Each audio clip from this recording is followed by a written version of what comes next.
இந்த மாதிரி கடைகளில் வாங்குகிற பரோட்டா மீதம் ஆயிடுச்சு அப்படின்னாக்கா நம்ம வீட்டிலேயே வந்து கொத்து பரோட்டா மாதிரி ரெடி பண்ணலாம். அதை எப்படி பண்ணலான்னு பார்க்கலாம் வாங்க. ஒரு இட்லி பாத்திரத்தில் நம்ம இதை வச்சு நல்லாவே வேக வச்சு எடுத்துக்கலாம்.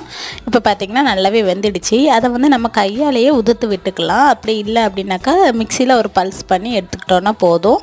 அதுக்குள்ளேயே நம்ம பல்ஸ் பண்ணி எடுத்ததுக்கப்புறமா பார்த்திங்கன்னா ஒரு கடாயில் எண்ணெய் விட்டுக்கிட்டு வெங்காயத்தை கொஞ்சம் கண்ணாடி பதம் வதற மாதிரி வதக்கி எடுத்துக்கலாம். அதுக்கப்புறமா தக்காளி சேர்த்து வதக்கிக்கலாம். அது கூடவே பார்த்திங்கன்னா தேவையான உப்பு, இஞ்சி பூண்டு பேஸ்ட்டு விட்டு வதக்கிக்கலாம். அது கூடவே கரம் மசாலா, சிக்கன் மசாலா அந்த மாதிரி எதாவது இருந்தாலுமே சேர்த்து வதக்கிக்கிட்டு தேவையான அளவு உப்பு சேர்த்துக்கலாம். அது மட்டும் இல்லாமல் பார்த்திங்கன்னா வீட்டில் சிக்கன் கிரேவி, மட்டன் கிரேவி இருந்துச்சு அப்படின்னாக்கா அதையுமே சேர்த்து வதக்கிக்கலாம். நான் வந்து 4 முட்டை வந்து உடச்சி ஊற்றிக்கிறேன். இந்த முட்டை வந்து நம்ம கூட சேர்த்துக்கிட்டாலுமே ரொம்ப நல்லா தான் இருக்கும். அது கூடவே இந்த நம்ம உதுத்து வச்சிருந்த பரோட்டாவும் சேர்த்து மிக்ஸ் பண்ணி கிளறி எடுத்துட்டோன்னா ரொம்பவே டேஸ்டியாக இருக்குங்க. அதே போல் சப்பாத்தியுமே செஞ்சு சாப்பிட்லாம். ரொம்பவே டேஸ்ட்டாக இருக்குங்க. நீங்களும் ஒருக்கா ட்ரை பண்ணி பார்த்து எப்படி இருக்குது அப்படிங்கிறத சொல்லுங்கள். பாய்.